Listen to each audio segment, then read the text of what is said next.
बैठो बच्चों, आज का किस्सा थोड़ा गंभीर है, थोड़ा दर्दनाक है।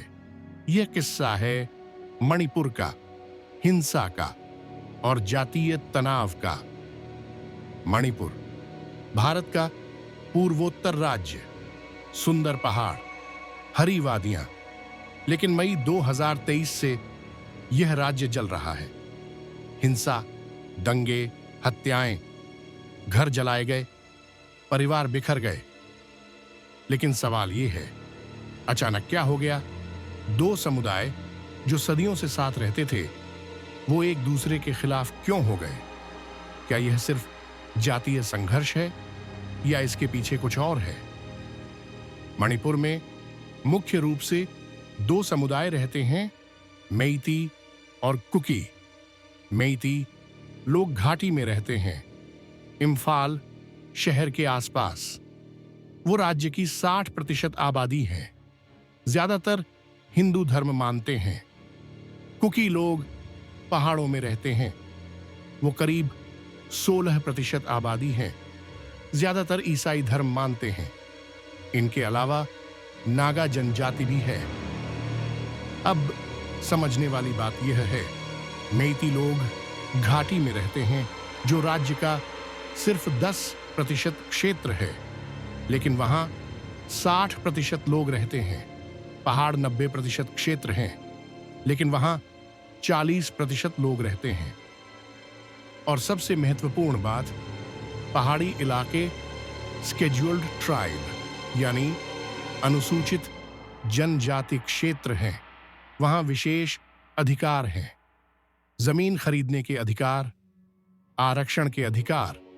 लेकिन घाटी में ऐसे अधिकार नहीं हैं। फरवरी 2023 मेइती समुदाय ने मांग की कि उन्हें भी स्केड्यूल्ड ट्राइब का दर्जा दिया जाए। क्यों? क्योंकि उन्हें लगता था कि वो भी मूल निवासी हैं। उन्हें भी आरक्षण चाहिए, उन्हें भी पहाड़ों में जमीन खरीदने का अधिकार चाहिए। कुकी समुदाय इसके खिलाफ हो गया। उनका कहना था कि अगर मेइती को एसटी दर्जा मिल गया तो वो पहाड़ों में जमीन खरीदेंगे, हमारी जमीन छिन जाएगी, हमारे अधिकार खत्म हो जाएंगे। मार्च में मणिपुर हाई कोर्ट ने सरकार को 4 हफ्ते में सिफारिश देने का आदेश दिया। तनाव बढ़ता गया। 3 मई को एक सॉलिडेरिटी मार्च निकाली गई, कुकी समुदाय की शांतिपूर्ण मार्च। लेकिन कुछ जगहों पर हिंसा भड़क उठी। किसने शुरू की, कोई नहीं जानता, लेकिन आग लग गई। अगले 24 घंटों में मणिपुर जल उठा। घाटी में कुकी घर जलाए गए, पहाड़ों में मेइती घर जलाए गए, चर्च जलाए गए, मंदिर जलाए गए। लोग अपने घर छोड़कर भागे। 160 से ज्यादा लोग मारे गए, 60,000 से ज्यादा लोग विस्थापित हुए, रिलीफ कैंप्स में रहने लगे। परिवार बिखर गए, दोस्त दुश्मन बन गए। इंटरनेट बंद कर दिया गया, कर्फ्यू लगा दिया गया, आर्मी बुला ली गई। लेकिन हिंसा रुकी नहीं, महीनों तक चलती रही। और सबसे दर्दनाक बात, 2 महिलाओं के साथ सामूहिक दुष्कर्म का वीडियो वायरल हुआ। पूरे देश में आक्रोश फैल गया। लेकिन मणिपुर में हिंसा जारी रही। लेकिन क्या यह सिर्फ एसटी स्टेटस की लड़ाई थी? नहीं, यह तो बस चिंगारी थी। आग तो बहुत पहले से सुलग रही थी। पहला मुद्दा, जमीन। घाटी में जगह नहीं, आबादी बढ़ रही है। मेइती चाहते हैं पहाड़ों में फैलना, कुकी डरते हैं कि उनकी जमीन छिन जाएगी। दूसरा मुद्दा, इलीगल माइग्रेशन। म्यांमार से लोग आ रहे हैं। कुछ कहते हैं ये कुकी हैं, कुछ कहते हैं ये चिन रेफ्यूजीज हैं। मेइती कहते हैं डेमोग्राफिक बैलेंस बिगड़ रहा है। तीसरा मुद्दा, पॉपी कल्टीवेशन यानी अफीम की खेती। पहाड़ों में पॉपी उगाई जाती है। ड्रग्स का कारोबार। सरकार ने इसे रोकने के लिए अभियान चलाया। कुकी कम्युनिटी को लगा यह उन्हें टारगेट कर रहा था। चौथा मुद्दा, पॉलिटिकल मैनिपुलेशन। कुछ लोग कहते हैं सरकार ने डिवाइड एंड रूल की पॉलिसी अपनाई, कुछ कहते हैं ऑपोजिशन ने आग में घी डाला। अब आते हैं असली सवाल पर, एथनिक मैनिपुलेशन क्या है? देखो, सदियों से मेइती और कुकी साथ रहते थे, झगड़े होते थे, हाँ, लेकिन इतनी बड़ी हिंसा कभी नहीं। तो अचानक क्या बदल गया? कुछ एनालिस्ट्स कहते हैं यह एक ऑर्गेनाइज्ड वायलेंस था, स्पॉन्टेनियस नहीं था। व्हाट्सएप ग्रुप्स में मैसेजेस भेजे गए, किसके घर को टारगेट करना है यह प्लान किया गया, वेपन्स इकट्ठे किए गए। कुछ कहते हैं दोनों तरफ मिलिटेंट ग्रुप्स एक्टिव हो गए, वैली बेस्ड ग्रुप्स और हिल बेस्ड ग्रुप्स। उन्होंने आम लोगों को भड़काया, फियर और हेट्रेड फैलाई। कुछ कहते हैं पॉलिटिशियंस ने इसका फायदा उठाया। जब लोग एथनिक लाइंस पर बंट जाते हैं तो वोट पॉलिटिक्स आसान हो जाती है। डिवाइड करो और रूल करो। सच क्या है? शायद सब कुछ मिला हुआ है।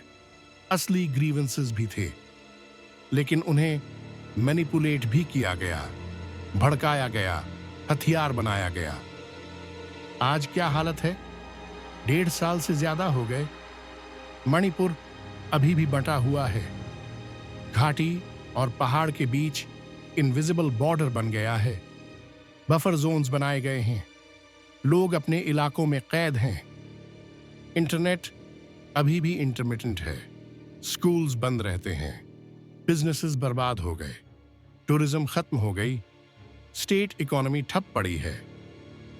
और सबसे बड़ी विफलता, रिकंसिलिएशन नहीं हो पाई। दोनों कम्युनिटीज एक दूसरे से बात नहीं कर रहे। ट्रस्ट पूरी तरह टूट गया है। चीफ मिनिस्टर को क्रिटिसिज्म हो रही है। कुछ कहते हैं उन्होंने कंट्रोल खो दिया, कुछ कहते हैं उन्होंने पक्षपात किया। सेंट्रल गवर्नमेंट को भी सवालों का सामना करना पड़ा।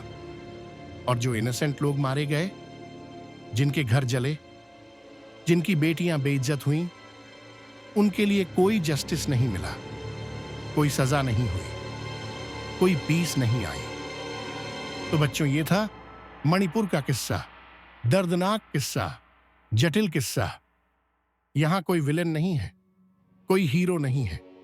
दोनों कम्युनिटीज के लोग पीड़ित हैं, दोनों को नुकसान हुआ है, दोनों को डर है। हाँ, जेन्युइन इश्यूज हैं, लैंड की कमी, रिसोर्सेज की कमी, आइडेंटिटी की चिंता, ये सब रियल है। लेकिन हिंसा कोई सॉल्यूशन नहीं है, एथनिक हेट्रेड कोई जवाब नहीं है। और जब ये जेन्युइन इश्यूज को मैनिपुलेट किया जाता है पॉलिटिकल गेन्स के लिए, पावर के लिए, तब यह ट्रेजेडी बन जाती है। मणिपुर को डायलॉग चाहिए, रिकंसिलिएशन चाहिए, जस्टिस चाहिए। दोनों कम्युनिटीज को साथ बैठना होगा, बात करनी होगी, ट्रस्ट रीबिल्ड करना होगा। लेकिन सबसे पहले यह समझना होगा कि एथनिक आइडेंटिटी हमारी पूरी आइडेंटिटी नहीं है। हम सब इंसान हैं, हम सब भारतीय हैं, और हम सब पीस डिजर्व करते हैं। यह था आज का किस्सा, मणिपुर का किस्सा, एथनिक मैनिपुलेशन का किस्सा। किस्सा करो, लेकिन इस बार लाइक और शेयर से पहले सोचो, क्या हम भी किसी तरह की मैनिपुलेशन का हिस्सा तो नहीं बन रहे? क्या हम भी हेट्रेड फैला रहे हैं? कमेंट में बताओ, लेकिन रिस्पेक्ट के साथ। किसी कम्युनिटी को ब्लेम मत करो, सॉल्यूशन के बारे में बात करो। मिलते हैं अगले किस्से में। नमस्ते।